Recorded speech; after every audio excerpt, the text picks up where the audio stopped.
Yo, what's poppin'? Welcome to Bhroman Braapsody. This is where we review cars and motorcycles. We're back here at Motorcycles of Greensboro with a very comfortable professor.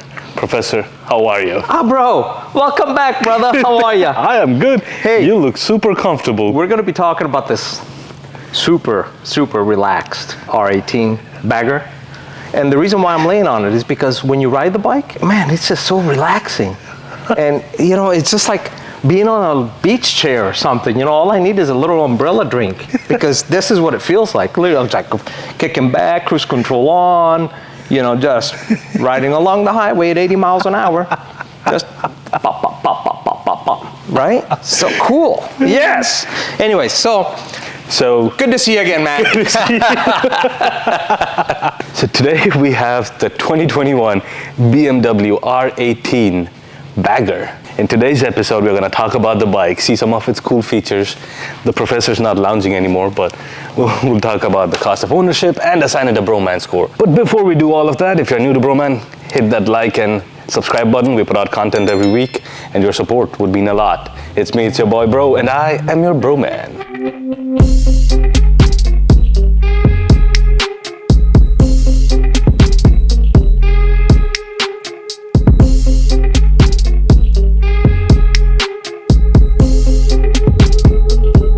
Well, you know, now with the floorboards and, you know, the cruise control and this TFT screen, you know, watch the NFL on it. You know, literally, I mean, it's almost like sitting back watching TV. All you need is your beer. You shouldn't be drinking and driving, though. You shouldn't be drinking. No, but while it's on the side While stand. on the side stand, yeah. But in your garage. I mean, it is that relaxed of a riding experience. You know, the engine is like these huge, these huge pistons that just keep lugging down the road, and it just feels like it's just a lazy, good old bike. Good old bike, yeah. That's a big 1800cc Boxer twin engine.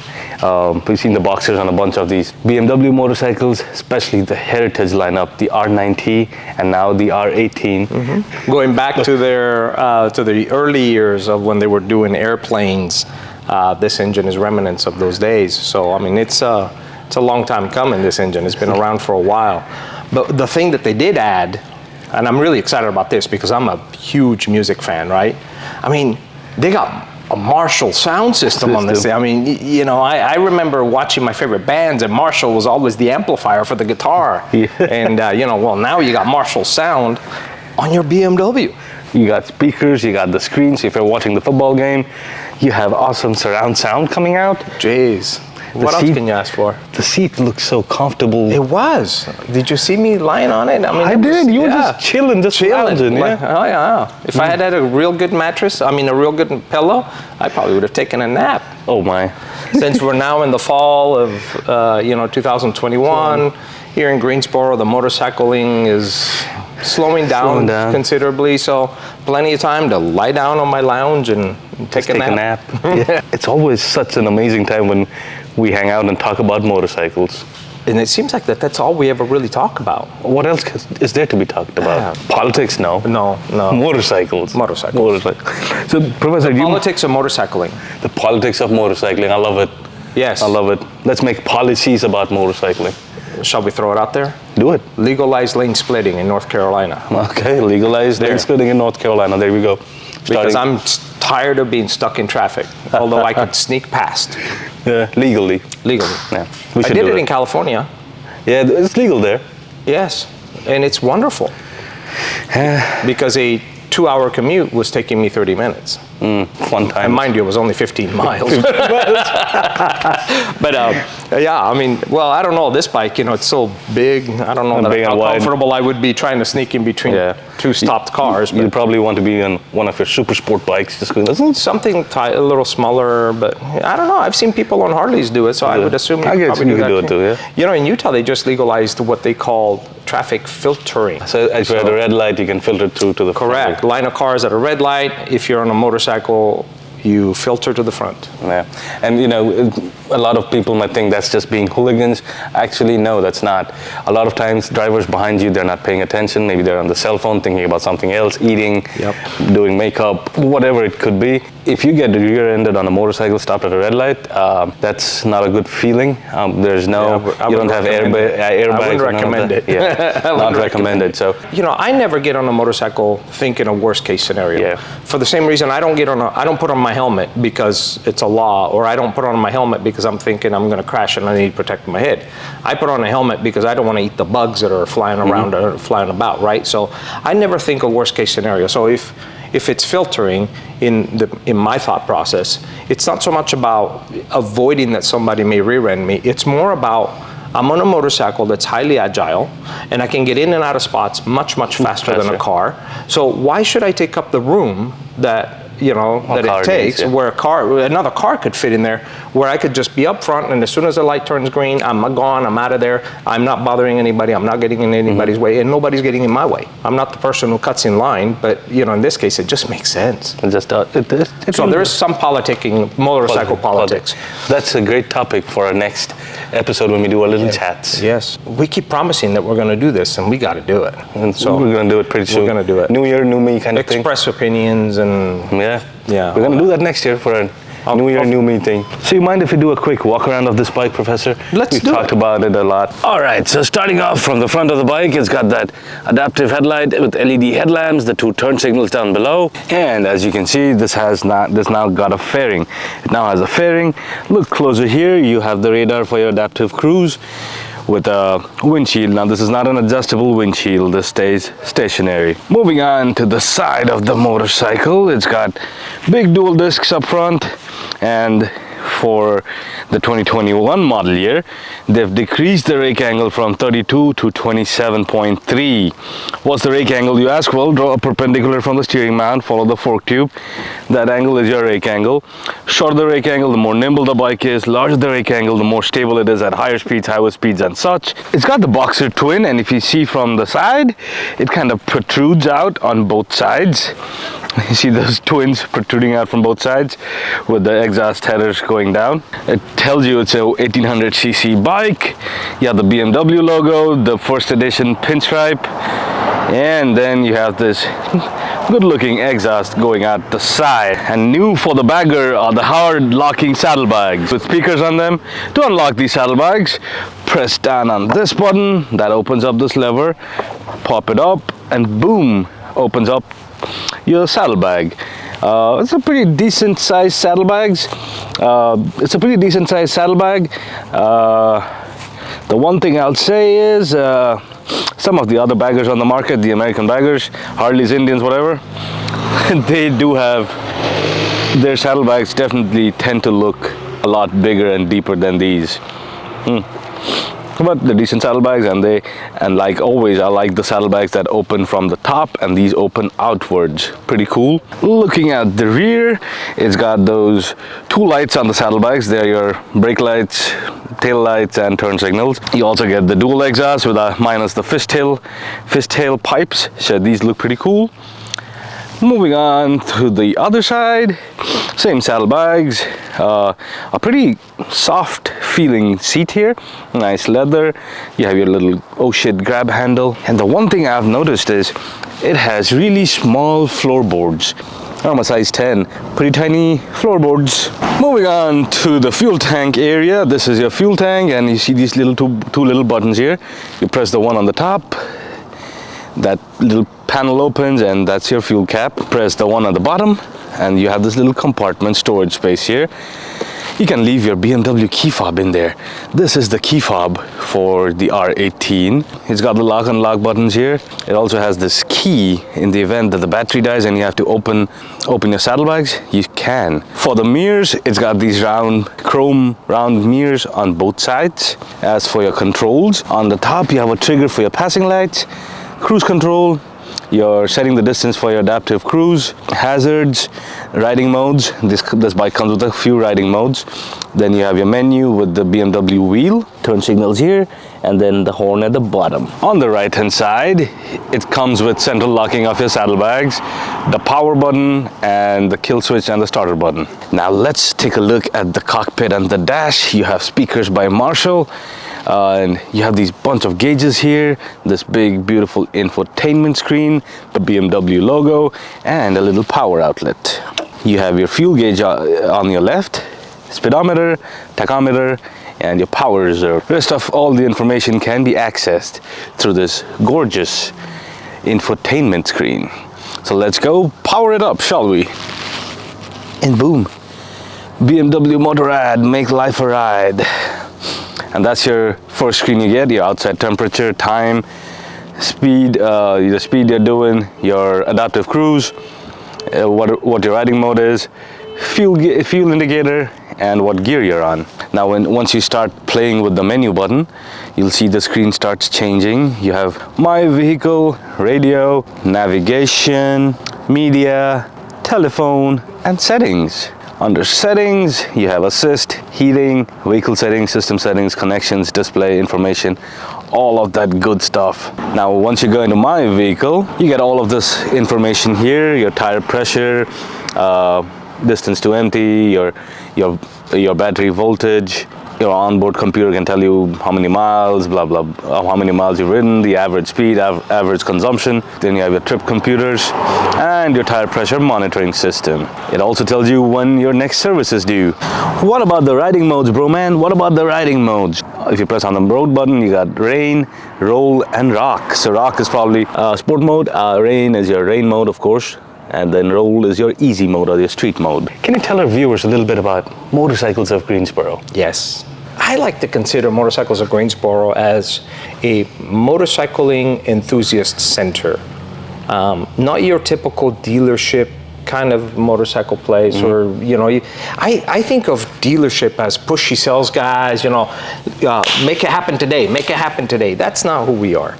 Here we are a group of people who have been motorcycling our entire lives, some off-road, some on track, some on the road, and combined, I figured we have probably 300 years of combined experience. We are primarily just a group of motorcyclists who like to share our stories, our experiences, our knowledge, like to hear other people's stories and their experiences, and hopefully they'd be willing to share their knowledge with us, because obviously we don't know it all, and we offer, and yes, we offer and sell accessories, and yes, we offer and provide service, and so on and so forth.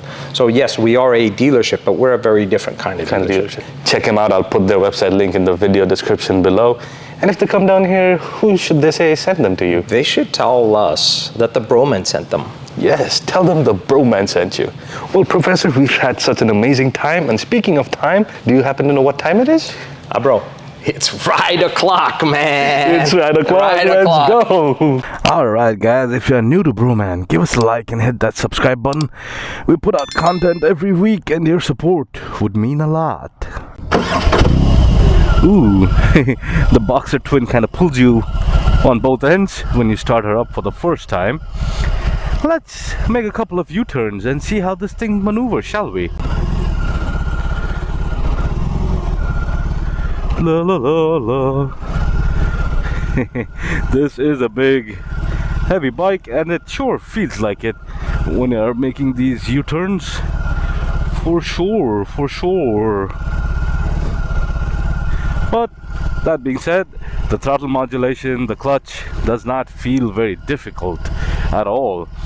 Now here's the first thing I noticed right off the bat. So the way the brake pedal is positioned, you have to feel for it, and it kind of gets stuck underneath your boot. So that might be some getting used to. That might take some getting used to. So there's that. Let's do our second test. Let's see how this puppy pulls, shall we?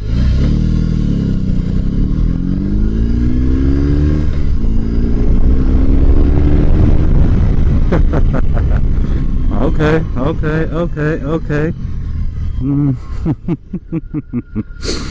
Yeah, this is not something that's gonna be super quick. Nope, not something that's super quick, but that's to be expected. It's a bigger cruiser. It's not gonna be setting any speed records. As for the first impression, I have a dash in front of me, and this gives me a bunch of information. I like this little screen down below. I'm not getting a lot of wind up front, up top, on the top of my body, but there is wind coming in from here and the lower, and it doesn't have lower, so there's that. It's a 53-degree day today, so it's not bad. Check out the brakes. Yeah, pretty good brakes. Pretty good brakes that you would expect out of a bike like this.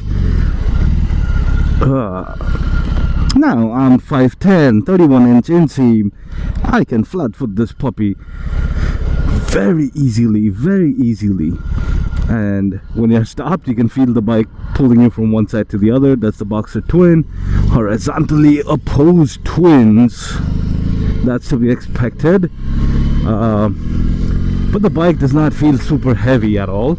I mean, it is heavy, but it's not ungainly heavy, at least in this bagger form. I ride my Indian Roadmaster, right? So I was kind of excited to see how this thing fares, or compares against the American baggers that we have in the market, the Harleys and the Indians and whatnot. So a couple of things that I've noticed right off the bat is like that floorboards that I showed you, those tiny little floorboards. Yeah, they're kind of sort of mid-mounted. On my Indian, the floorboards are way out up front, so you get to stretch your legs out a little bit. On this, you can't, because, well, the Boxer twins are kind of in your way. So I understand that design concept, and they couldn't put really big floorboards there either, because, you know, it's gonna get in the way of the Boxer. Now I'm told that if you wanted to stretch your legs on this, you could put your leg over the twins. I'm not sure if I like that idea. I'm really not sure if I like that idea. And the other thing that I'm gonna say is, like, when you think of a cruiser, the American cruisers, the one thing I really love is the chugga chugga chugga, the V-twin chugga chugga chugga. The suspension's pretty good. We went over some railway tracks, and yeah, not bad, not bad. Handling, yeah, not a lot of effort needed here. Not a lot of effort. That's good. Where was I? Oh yeah, the chugga chugga chugga of the American V-twins. Yeah, so all of the American V-twins have that nice chugga chugga chugga chugga chugga sound. All of the Indians and Harleys, they all do. They have that beautiful chugga chugga chugga sound. You don't get that with this. This is not a V-twin, of course. This is still a twin. And yeah, the sound here is a lot smoother of sorts. Like, for those of you who've ridden maybe a K1600 or something like that, you get that smooth sound. That's what you get.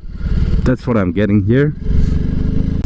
It sounds like a turbine, like just revving up, ready to go, which is okay, I guess, for this bike. Is this a good bike for commuting? Yeah, this could be a great bike for commuting. You have a lot of features on this motorcycle. Good amount of technology, that adaptive cruise control. You have those saddlebags on this bike, so you could store some stuff in there. So yeah, would be good for commuting. My guess is it would be pretty good for commuting. How about touring? Now BMW has placed this bike as a bagger, so they intend on this bike being used as a touring motorcycle, more of a traditional touring motorcycle. Now the Beamers have the K1600 lineup, which are the sports tourer. So this is very different. The seating position is very different. The seating position is quite good. The seat is comfortable. My legs aren't bent weirdly. The handlebars are kind of pulled back towards me. So there's all of that. But yeah, for touring, I'm sure you could do a good amount of touring with this bike. This is not a bad motorcycle by any stretch of the imagination. And with some of the goodies that it's got, yeah, sure, should be good enough for touring. Is it a good bike for beginners? Not really. Heavy bike, expensive bike, decent amount of power. I wouldn't say this is a good beginner bike at all. Nope, nope, nope. These bikes are not good beginner bikes at all. Let's head to the punk and talk about the cost of ownership, shall we? So it requires the first break-in service at 600 miles, and that should cost you about $450 at your local BMW dealership. And it requires a service every 6,000 miles or a year, whichever comes first. And those services are typically about $400. The tires on this motorcycle should get you anywhere between 5,000 to 10,000 miles. A lot of it would depend upon how you ride it, how you rip it, all of that fun stuff. And the set of new tires for this motorcycle is around $650. So over a 2-year period, assuming you ride 5,000 miles a year, you need the first break-in service and the 2 yearly services and a set of new tires. That's a total of $1,900. Divided by the number of days, it's $2.60 a day. Let's assign it a score, shall we? On the looks, it's an 8 out of 10. On the BRAAP, it's an 8 out of 10. On the maintenance, it's a 7 out of 10. And on the comfort, it's a 9 out of 10. For a combined Bhromance score of 8 out of 10. So, in conclusion, the BMW R18 Bagger, BMW's Bagger touring motorcycle, the more traditional tourer, not the K1600, not the sports touring kind, but the more traditional touring motorcycle. How good is this bike? Well, it's a pretty good bike. It does a lot of things quite well. But here's what I feel like. I feel that it's missing something. Like if you ride, like I'm coming from an Indian, right? So if you ride an Indian or you ride a Harley, like those bikes have a soul. There's a character to it. The V-twin chugga chugga chugga. This is going up against Harleys and Indians and even the Honda Goldwing of sorts. And like the Honda Goldwing, it's a legend among the touring motorcycles. It's smooth, it's comfortable, it's got tons of features. And this bike, the R18, has features of some of those bikes for sure. So it does a lot of those things pretty well.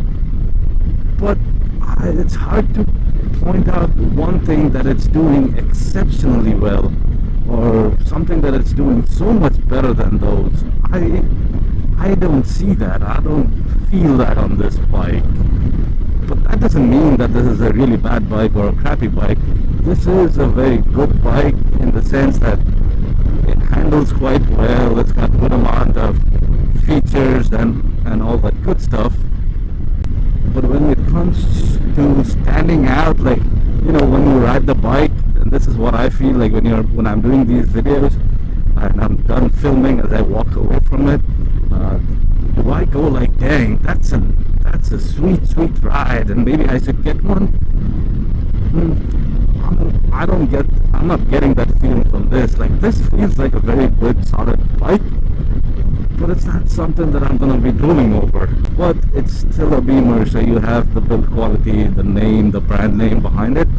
And if this is something that you've been looking into, definitely go to your closest BMW dealer and check it out. This is BMW's touring motorcycle, not a sports tourer, so if that's what you've been looking into, you should definitely go check him out, see what you think about it. Well guys, thanks for watching. I'll see you soon. Bro out.